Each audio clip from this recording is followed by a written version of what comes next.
Hi everyone, welcome to Global Online. This is Ankita Sood. So paper one preparation में आज हम non verbal communication topic आपके लिए लेकर आए हैं. सो एमसीक्यूज एंड पीवाईक्यूज के थ्रू स्टूडेंट्स आप लोगों को एक क्लियर आइडिया आज के सेशन में मिलेगा कि नॉन वर्बल कम्युनिकेशन क्या होता है. साथ ही आप लोगों को ये भी पता चलेगा कि इस टॉपिक में से कैसे क्वेश्चंस पेपर में पूछे जा सकते हैं. तो ये सीरीज आपके लिए बहुत ही ज्यादा इंपॉर्टेंट है. स्टूडेंट्स, पेपर वन में आप सबको हेल्प करने के लिए एक कंप्लीट कोर्स में लेकर आई हूँ, जिसमें अगले 30 दिन के अंदर आपको रोज 2 से 3 लाइव लेक्चर्स के साथ पेपर से पहले 100% सिलेबस तो कवर करवाया ही जाएगा। साथ ही आपके रिवीजन के लिए full syllabus MCQs and PYQs भी दिए जाएंगे, जिसमें कि आपको कुछ ऐसे ट्रिक्स बताऊंगी जिससे इजीली करेक्ट आंसर को पेपर में आइडेंटिफाई किया जा सकता है। फाइनल प्रिपरेशन के लिए अपडेटेड मॉक टेस्ट है and 5000 plus MCQ question bank है, जो कि एक्सप्लेनेशन के साथ आपको मिलेगा। एंड यकीन रखिए कि इसमें से एज इट इज सवाल पेपर में आपको देखने को मिल सकते हैं। लिमिटेड पीरियड के लिए ये डिस्काउंट आपको दिया जा रहा है।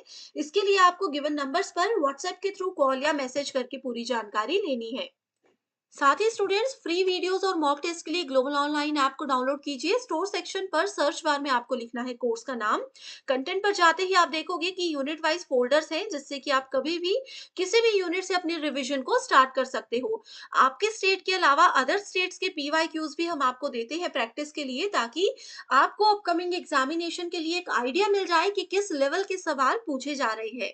तो ये एक ऐसा कोर्स है जो डेफिनेटली स्टूडेंट्स आपको एग्जाम क्वालिफाई करने में हेल्प करेगा। सो बढ़ते हैं अपने क्वेश्चंस की ओर। तो पहला क्वेश्चन यहाँ पे है, non verbal communication is mostly. तो देखो स्टूडेंट्स, क्वेश्चन पे जाने से पहले आपको ये पता होना चाहिए कि कम्युनिकेशन के केस में नॉन वर्बल कम्युनिकेशन एग्जैक्टली क्या होती है। तो प्रीवियस लेक्चर में हमने देखा था वर्बल कम्युनिकेशन क्या होता है। उसमें हम लोग वर्ड्स का यूज करके लेटर्स का यूज करके अपनी बात किसी दूसरे पर्सन तक पहुंचा सकते हैं। चाहे वो हम बोलकर पहुंचाते हैं, चाहे हम वो लिख कर पहुंचाते हैं। ठीक है, तो ये होता है वर्बल कम्युनिकेशन।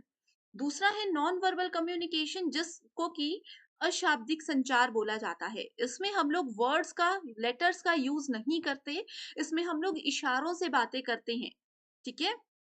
सो नॉन वर्बल कम्युनिकेशन को हम सिंपल लैंग्वेज में ये भी बोल सकते हैं कि the message is transmitted without words, यानी कि शब्दों का इस्तेमाल किए बिना यहाँ पे हम लोग क्या कर सकते हैं, बातचीत कर सकते हैं। Also it is all about body language of the speaker. ठीक है, बॉडी लैंग्वेज से रिलेटेड जब भी कहीं पे बात आती है तो वो नॉन वर्बल कम्युनिकेशन होता है। जैसे कि मान लीजिए मैंने अपने हाथों के इशारे से किसी स्टूडेंट को कुछ बोला कि यहाँ आ जाओ या फिर यहाँ से चले जाओ, या फिर मैंने फेशियल एक्सप्रेशन से किसी को कोई बात कहने की कोशिश की, तो ये सब चीजें आती है नॉन वर्बल कम्युनिकेशन के अंदर। सो इस क्वेश्चन पे बढ़ते हैं। इसमें पूछा गया है कि नॉन वर्बल कम्युनिकेशन मोस्टली क्या होता है। Options are mechanical, organic, unstructured या फिर स्ट्रक्चर्ड। तो नॉन वर्बल क्या होता है, जनरली अनस्ट्रक्चर्ड होता है, असंरचित होता है। क्यों इसको असंरचित बोला जाता है, क्योंकि देखो अगर पर्सन ए ने मान लीजिए पर्सन बी को कोई हाथों से इशारा किया ये बोलते हुए कि यहाँ से चले जाओ, लेकिन पर्सन बी इस चीज को नहीं समझ पाया एंड वो पूछता रह जाएगा कि हाँ जी आपने क्या बोला। इस तरह से आप लोगों ने भी बहुत बार सिचुएशन फेस की होंगी। तो इसीलिए नॉन वर्बल को हमेशा अनस्ट्रक्चर्ड माना जाता है। तो इसका राइट आंसर आप देख सकते हो option number 3। Next question is, which of the following is an exclusive example of non-verbal cues that includes the pitch, rate, volume and use of pauses? So, non-verbal communication में जहां पर pitch use होती है, यानी कि जैसे मैं बोल रही हूं, मैं अगर धीरे से बोलूं मैं या फिर चिल्ला कर बोलूं, वो जो मेरी पिच है, मेरे बोलने का रेट है, मेरा वॉल्यूम है, मेरा पॉज लेने का जो तरीका है, ये किस चीज की एक्सक्लूसिव एग्जाम्पल है in case of non verbal communication. तो आप देख सकते हो यहाँ पे नॉन वर्बल कम्युनिकेशन के 4 एग्जाम्पल्स दिए हैं। आपको बताना है कि ये क्वेश्चन में जो कुछ टर्म्स दी हैं ये किससे रिलेटेड हैं। सो डायरेक्टली मैं आंसर की तरफ मूव करती हूँ। सो इसका राइट आंसर है option number 4, that is para language. तो देखो स्टूडेंट्स, पैरा लैंग्वेज क्या होता है। नॉन नॉन वर्बल कम्युनिकेशन में मैंने आपको बताया कि हम लोग क्या करते हैं, वर्ड्स का यूज नहीं करते हैं। हम लोग एक्सप्रेशंस के थ्रू काम करते हैं, फेशियल, हैंड एक्सप्रेशंस, जेस्चर्स, कुछ भी हो सकते हैं। सो पैरा लैंग्वेज क्या है, ये एक वोकल कैरेक्टरिस्टिक का ब्रॉड रेंज होता है।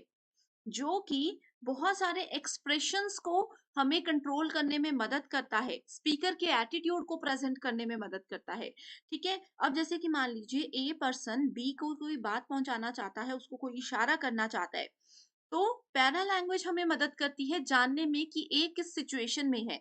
ए अगर स्ट्रेस में है तो भी हमें पता चल जाएगा। ठीक है, ए का इमोशनल लेवल क्या है, ए का जेस्चर क्या है। जैसे मान लीजिए ए ने बी को कोई जल्दी जल्दी में इशारा किया, तो हम ये समझ जाएंगे कि ए को बहुत जल्दी है कहीं जाने की। तो पैरा लैंग्वेज ही हमें ये मदद करती है कि कोई अगर इशारा कर रहा है, कोई हमें नॉन वर्बल तरीके से कुछ बताने की कोशिश कर रहा है, तो वो किस सिचुएशन में है, वो किस मूड में है। ठीक है, तो जैसे कि अगर मैं चिल्ला कर बोलती हूँ, मेरा वॉल्यूम बहुत हाई है, तो इसका मतलब है कि मैं गुस्से में हो सकती हूँ।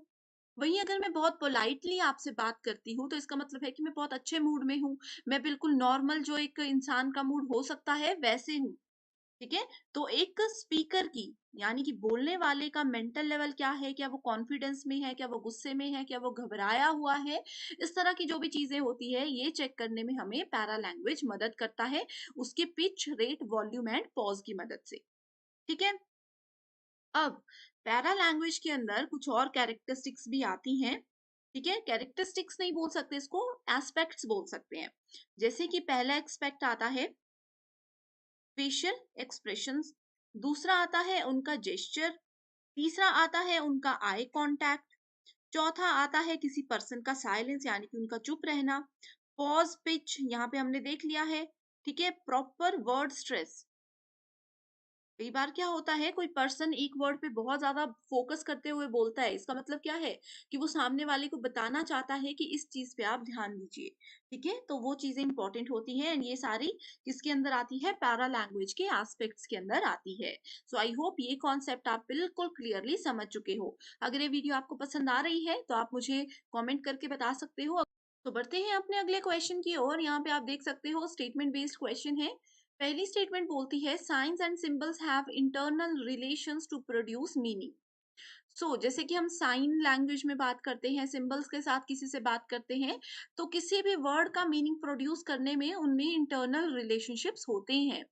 एंड वही सेकंड स्टेटमेंट बोलती है it is possible because of a network of science through such relationships. ठीक है, यानी कि ऐसे संबंधों के माध्यम से संकेतों के एक नेटवर्क के कारण ही संभव है। सो ऑप्शंस आपको पता है यहाँ पे है कि ये बोलता है कि दोनों ही स्टेटमेंट्स ट्रू हैं, दूसरा ऑप्शन बोलता है कि दोनों ही स्टेटमेंट फॉल्स हैं, तीसरा ऑप्शन बोलता है पहली स्टेटमेंट ट्रू है बट दूसरी स्टेटमेंट फॉल्स है, एंड चौथा ऑप्शन बोलता है स्टेटमेंट वन फॉल्स है एंड वही स्टेटमेंट टू जो है वो ट्रू है। सो देखिए अगर इस क्वेश्चन की ओर, सो इसका राइट आंसर है option number one, that is both one and two statements are true. ठीक है, सो ये बहुत ही ज्यादा इजी क्वेश्चन था। यहाँ पे आप लोगों को सबसे पहले देखो जो बोला है sign and symbols have internal relationship to produce the meaning. ये क्या होता है कि अब ह्यूमन क्या है, वो कॉन्शियसली या फिर सबकॉन्शियसली क्या करते हैं, कुछ सेंसेस उनमें होती हैं, कुछ सिंबल्स होते हैं, कुछ साइंस होते हैं, कुछ सिग्नल्स होते हैं जिसको कि हम लोग बचपन से देखते आए हैं, जो कि हम इजीली समझ जाते हैं। ये स्टेटमेंट में बोला गया है। ठीक है, सो इसलिए स्टेटमेंट बिल्कुल ट्रू है ये वाली। एंड स्टेटमेंट टू बोलती है this is possible because of a network of science through such relationships. ठीक है, इसमें क्या है, जैसे कि कंपनी के लोगो है, ट्रैफिक सिग्नल है, सिंबल्स हैं, ये सब चीजें अगर हम लोगों को एक बार नॉलेज होगा, जैसे कि ग्लोबल ऑनलाइन का सिंबल आप लोगों ने अगर देख लिया है, हमारा लोगो अगर आप लोगों ने एक बार देख लिया है, तो उसके बाद आपको कहीं पे भी इसलिए ये लोगो दिखेगा तो आप आइडेंटिफाई कर सकते हो, क्योंकि ये ऑलरेडी हमारे जो है नेटवर्क में चीजें आ चुकी हैं। ठीक है, नेक्स्ट क्वेश्चन है in non verbal communication chronemics refers to. ठीक है, क्रोनेमिक्स का मतलब नॉन वर्बल कम्युनिकेशन में क्या होता है, टाइम से रिलेटेड होता है, प्लेस से रिलेटेड होता है, स्पेस से रिलेटेड होता है, या फिर पर्सन से रिलेटेड होता है। यहाँ पे स्पेस का मतलब एक्चुअली अंतरिक्ष नहीं होगा, स्पेस का मतलब होगा जो कोई जगह होती है, स्पेस जो हम गैप देते हैं बोलते हुए। ठीक है, सो इसमें क्रोनेमिक्स का मतलब होता है ऑप्शन नंबर वन, टाइम। तो जब भी टाइम की बात करें तो क्रोनेमिक्स होता है नॉन वर्बल लैंग्वेज में, ठीक है। इसी के साथ देखो आप लोगों के पास बहुत सी चीजें होती हैं। सिंपल लैंग्वेज में अगर हम बोलें तो chronemics is a discipline concern with study of persons use of time. अगर मान लीजिए मैं आप लोगों को ये बोलती हूँ कि लास्ट ईयर आज के दिन मेरा यूजीसी नेट एग्जाम क्वालिफाई हुआ था, तो इसमें मैंने समय यूज किया, एक टाइम को मैंने आइडेंटिफाई करवाया है यहाँ पे, तो ये क्या है, ये क्रोनोमिक्स है, ठीक है। It can help us understand how people perceive and structure time in their conversation and interpersonal relationships. इसके अलावा एक चीज और होती है जिसको क्या बोला जाता है, मैं वन बाय वन आपको बताती हूँ, नोट कर लीजिएगा, बहुत इंपॉर्टेंट है। ये है प्रोक्सिमिक्स, ठीक है। प्रोक्सिमिक्स होता है अगर हम लोग स्पेस की बात करें। तीसरा आता है ओक्यूलेसिक्स, ठीक है। ये होता है हमारा आई कांटेक्ट से related, eye contact and behaviour, ठीक है, ये होता है ओक्यूलिसिक्स। उसके बाद आता है हैप्टिक्स। हैप्टिक आपको पता होगा, टच से रिलेटेड जो बीमारियों में आप लोगों ने सुना होगा कि ये हैप्टिक होता है। तो टच से रिलेटेड जो भी कम्युनिकेशन होता है, जैसे कि हम कभी किसी को हाथों से ऐसे बाजू से मार करके कुछ इशारा करके बताने की कोशिश करते हैं, वो हैप्टिक्स होता है, ठीक है। उसके बाद आता है फिर वोकैलिक, ठीक है। तो ये क्या होता है, ये टोनल क्वालिटी होती है हमारे वॉइस की। उसके बाद लास्ट आता है हमारे पास काइनेसिक्स। काइनेसिक्स होता है हमारा बॉडी लैंग्वेज से रिलेटेड। सो इन चीजों को नोट कर लीजिए, एग्जामिनेशन पॉइंट ऑफ व्यू से ये बहुत ही ज्यादा इंपॉर्टेंट है। ओके, इसके बाद बस यही चीजें थी। नेक्स्ट क्वेश्चन पे जाते हैं, जहाँ पे हम देखते हैं ये लिखा है non verbal communication makes use of. So non verbal communication किसका यूज करता है, behaviour of generate meanings, behaviour to generate meanings, emotional meanings, a non clear system of rules, verbal fitness, verbal fineness and clarity in abstraction. So इसका right answer जो है, right answer है यहाँ पे option number 1, that is A, B and C. Verbal fitness and clarity in abstraction, यानी कि मौखिक चालाकी और अमूर्तता में स्पष्टता जो है वो इसका एक पार्ट नहीं होता है, वो नॉन वर्बल कैटेगरी में काउंट नहीं किया जाता है, ठीक है। सो इस तरह के क्वेश्चंस आपको पता होने चाहिए। आई होप इन क्वेश्चंस की मदद से आपको नॉन वर्बल कम्युनिकेशन के सारे कॉन्सेप्ट्स क्लियर हो चुके हैं।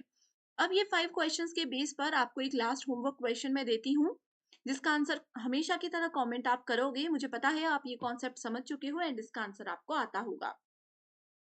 Which of the following is not an example of non-verbal communication? So non-verbal communication का example कौन सा नहीं है? Letter writing, facial expressions, pace of speaking या फिर silence। अभी हमने इस तरह के क्वेश्चंस डिस्कस किए हैं, तो जरूर आप लोग इसको देख लीजिएगा, ठीक है। कमेंट जरूर कीजिएगा स्टूडेंट्स, मैं वहीं पे आप लोगों का रिप्लाई करूंगी। कोई डाउट है किसी पर्टिकुलर टॉपिक पे, आप चाहते हो कि मैं वीडियो लेकर के आऊं, तो भी मुझे कमेंट कीजिएगा। So thank you so much for watching this video and I wish you all the very best.